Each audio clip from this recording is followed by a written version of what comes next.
So far we have discussed about the orderly arranged structure of crystals.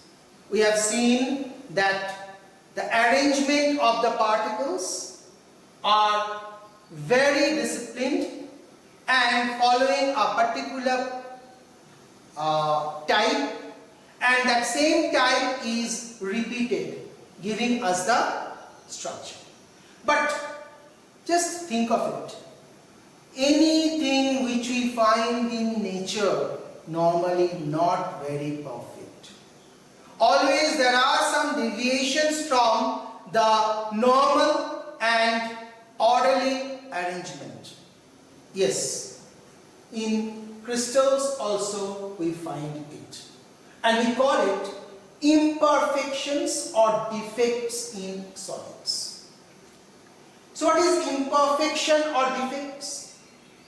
Any deviation from the orderly arrangement of the particles, whichever way it is, can be broadly considered as imperfection or defects. Of course, there are different types of defects or imperfections we come across here. So one by one we are going to discuss about them. First, let's see the atomic imperfections. The defects which arise due to the irregularity in the arrangement of constituent particles, atoms or ions, in a crystal are called atomic imperfections. The atomic imperfections are mainly of following two types: point defects and lattice defects. Let's see in detail about these two.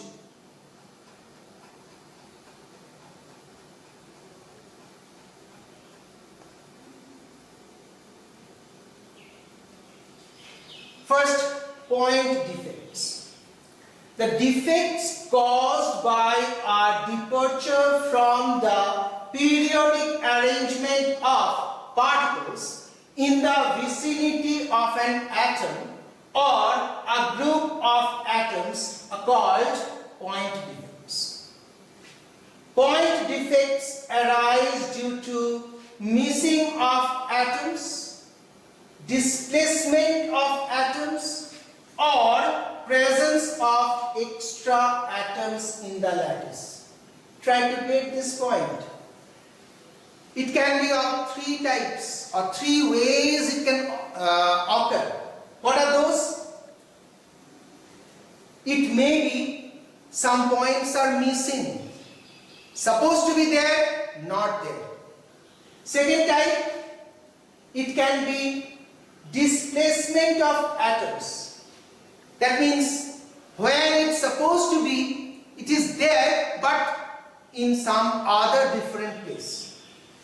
And third type, presence of extra atoms. As many should be there, we have more than that. So, it may be less than the actual number supposed to be. It can be more than the actual number supposed to be. Or it can be the same number but not in the proper place.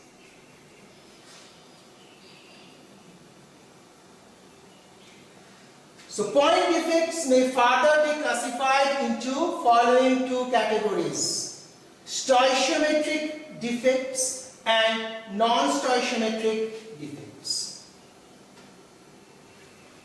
We have heard this term in chemistry, stoichiometry. You all know that all the compounds and all, they have a definite composition that gives us the stoichiometry. So what is stoichiometric defects? When the ratio of the numbers of positive and negative ions, that is, the stoichiometry of the crystal is not disturbed by the defects present in the crystal, the defects are referred to as stoichiometric defect. They are also called intrinsic or thermodynamic defects. So I think it is clear what is stoichiometric defect. Now let's see the different types of stoichiometric defect. Vacancy defect. When some of the lattice sites are vacant, the crystal is said to have vacancy defect.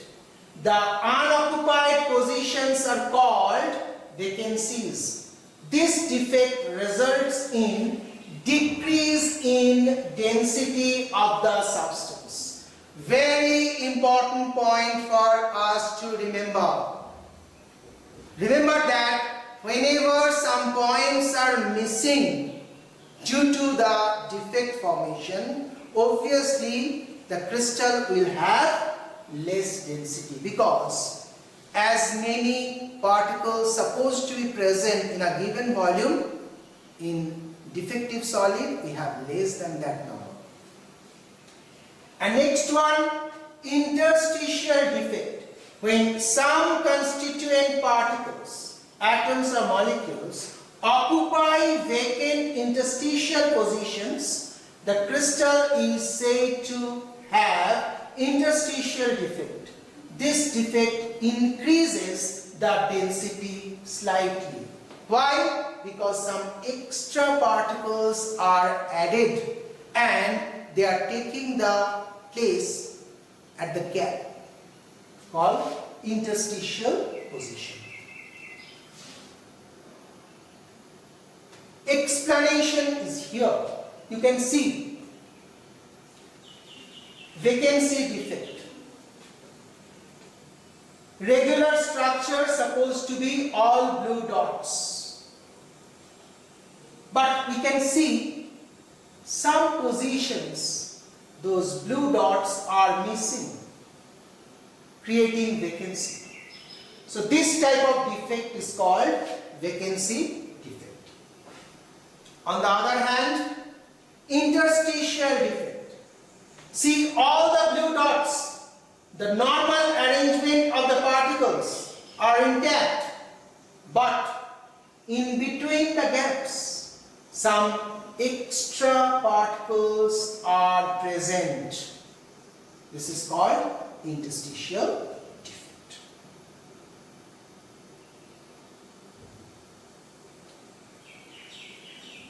The vacancy and interstitial defects are shown by non-ionic solids, since ionic solids must always maintain electrical neutrality.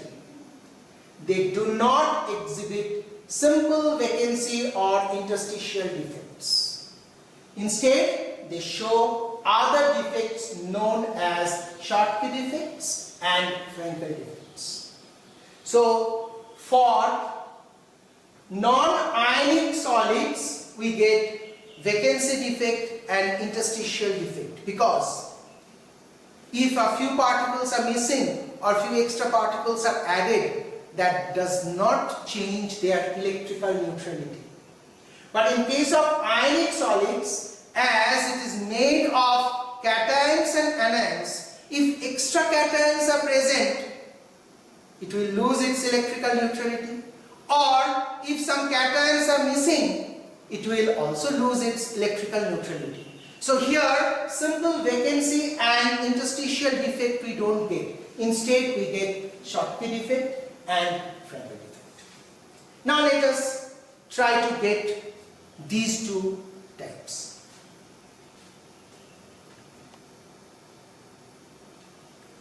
First, Schottky defect.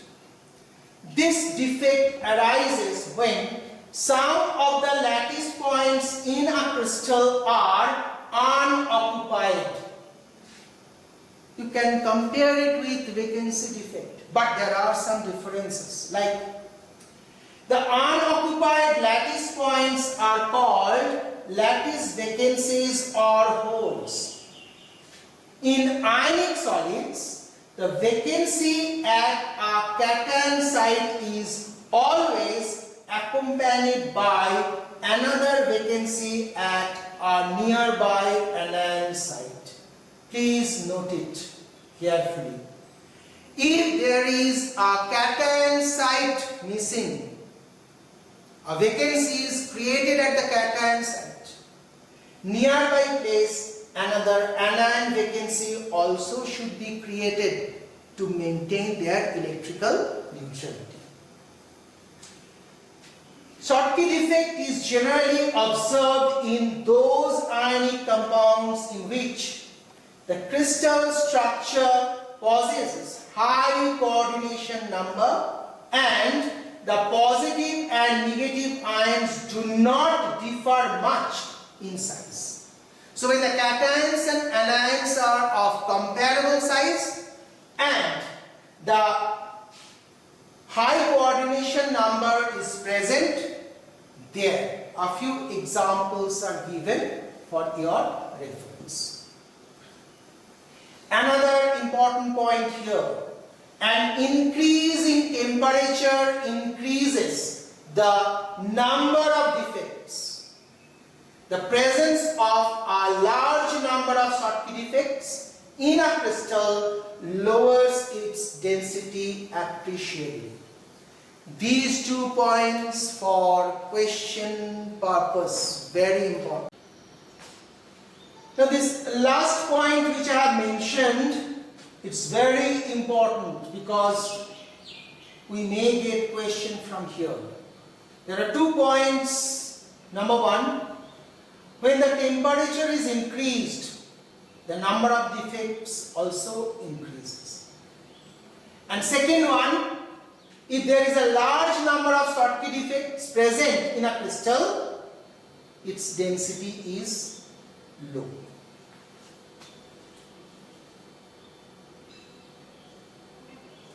Look at this diagram, it explains the Schottky defect. You can see A plus B minus, A plus B minus. This is the regular structure, regular arrangement. Look at this.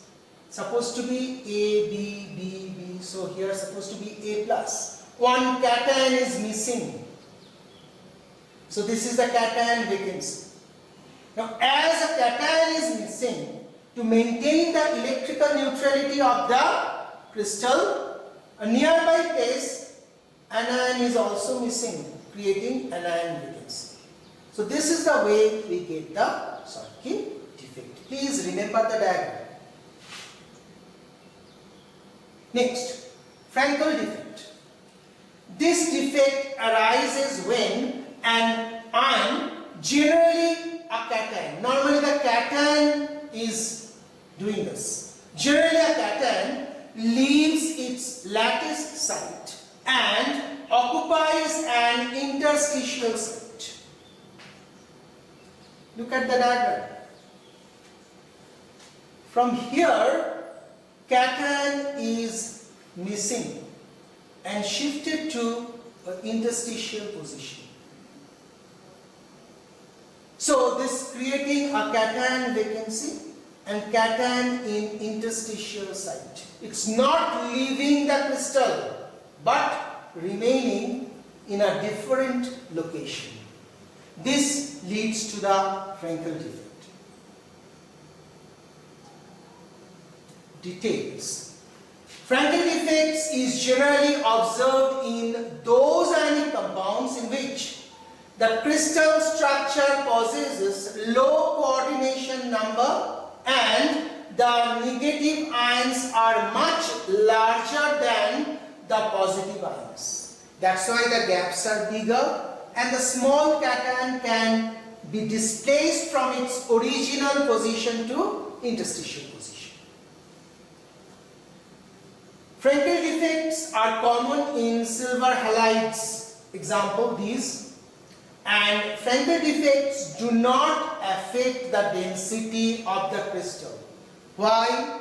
Because the total number of cations and anions present remains same. Neither cation nor anion is actually leaving the crystal. One important point for us to remember. It is to be noted that due to both Schottky and Frankel defects, the electrical conductivity of the crystal increases. This is due to the presence of holes in the crystal lattice. I'm not going into detail, just try to understand as a simple way. What are the holes? They are either cation vacancy or anion vacancy. So, a charged particle supposed to be there which is absent. As a result, from nearby location, a similar charged particle can move from their original position to that hole, creating another hole. Again, that can be shifted. So we can see hole can shift from one end to the other, which is supposed to carry a charge. This is the way it can conduct the electricity. Next, non-stoichiometric defects.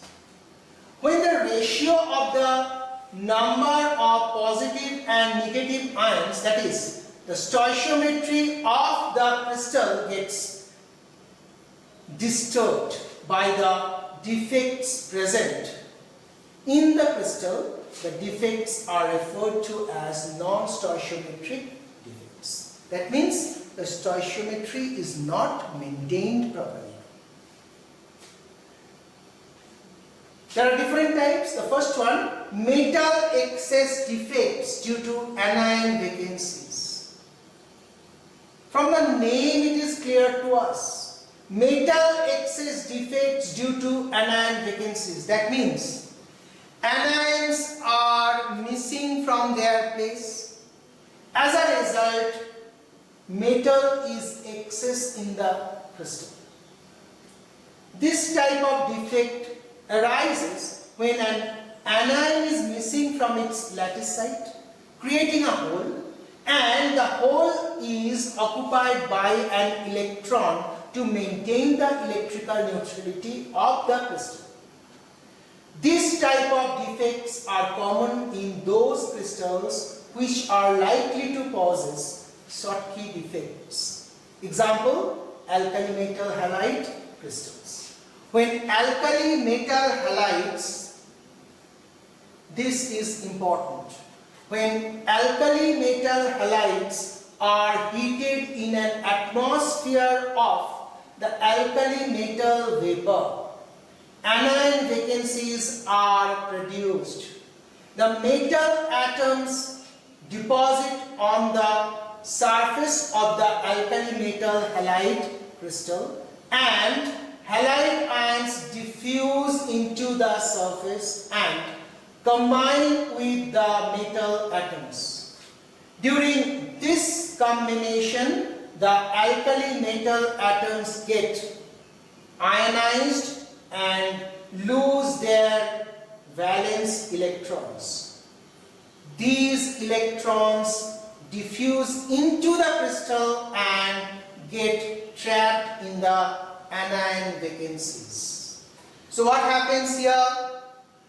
The anions are displaced from their position.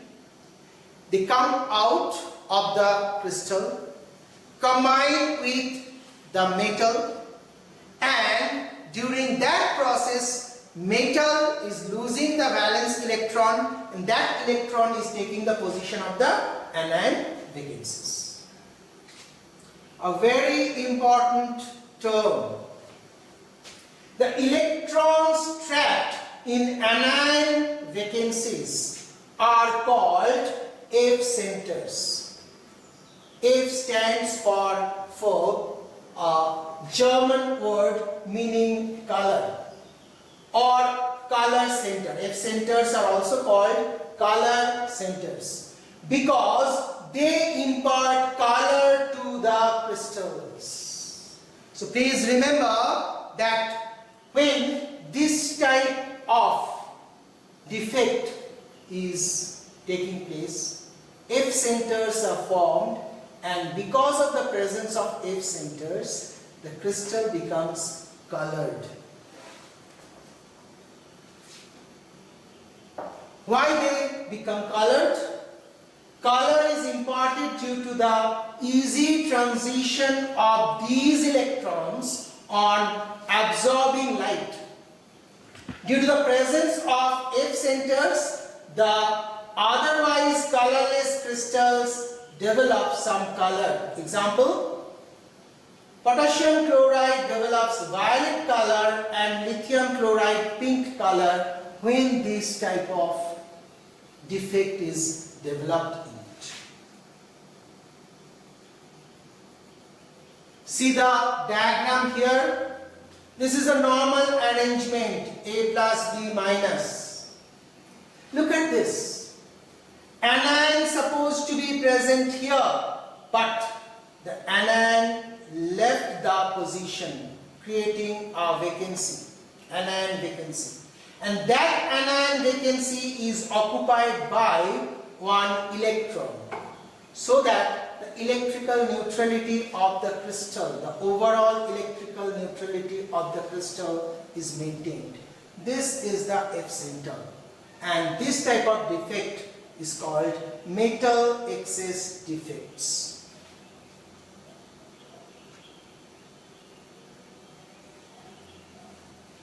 Second, metal excess defects due to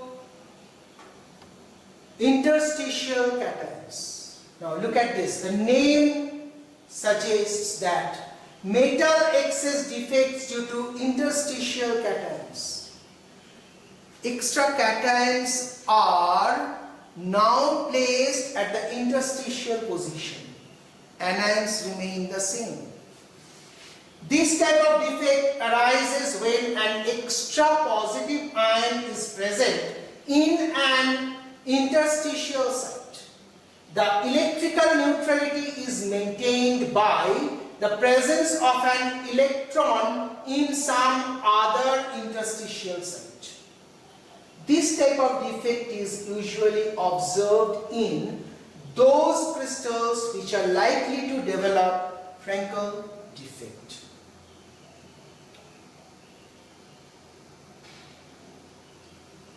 Like zinc oxide shows this type of defect.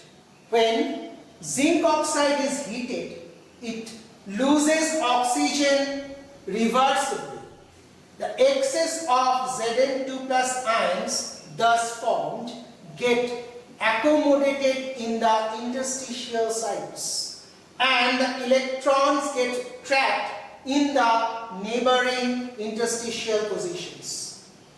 Due to the presence of free electrons, a crystal of non-stoichiometric ZnO shows yellow color and exhibits enhanced electrical conductivity. Try to remember one practical you have done. The residue of zinc oxide which we get by heating, suppose zinc carbonate or zinc nitrate. We have observed in the lab that the residue is yellow when hot, white when cold. Why? See, this is the explanation. When we are heating white zinc oxide, the actual color is white when there is no defect. It loses some oxide. The excess zinc gets trapped in the interstitial position, and the ions are taking some electrons are taking some nearby interstitial position also. And due to the presence of those free electrons, it develops yellow color.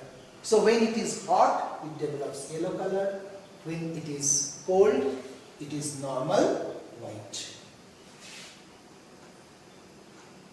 Look at this diagram. Metal excess defects due to extra cation. All the cations and anions which are supposed to be there, they are present. But extra cation is trapped in the interstitial position. To maintain the electrical neutrality, some nearby interstitial positions are getting some extra electrons. So this is the type of defects which we have just learned.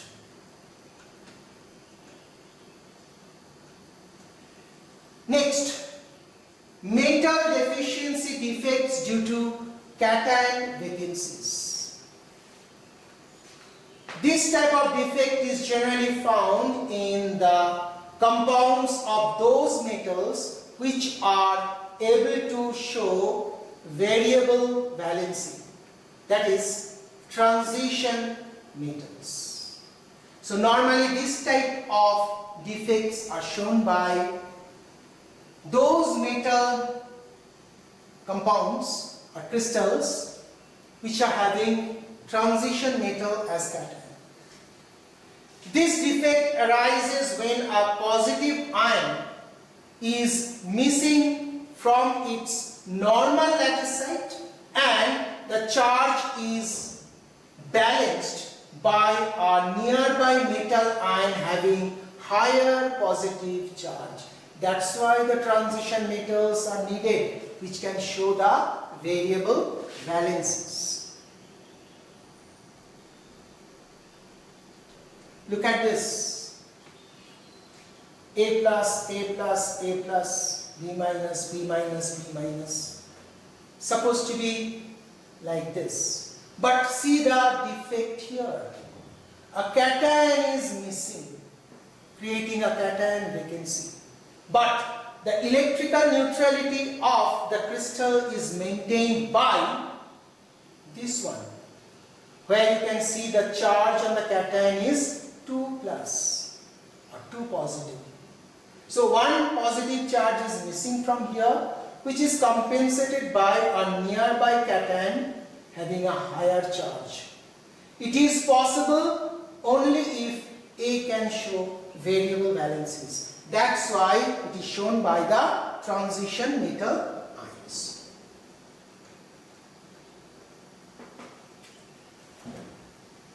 Next type, point defects we have discussed. Now another type of defect, we call it lattice defect. So you don't have to go into detail about it. When the deviation from the periodic arrangement occur in certain microscopic regions of the lattice, the defects are referred to as lattice imperfections or lattice defects. The lattice defects are of following two types: line defects and plane defects. Detail about it is not needed, just learn what is line defect and what is plane defect. These are the defects caused by the removal or displacement of the particles present in the crystal. Next type is called impurity defects. We'll just discuss it little later.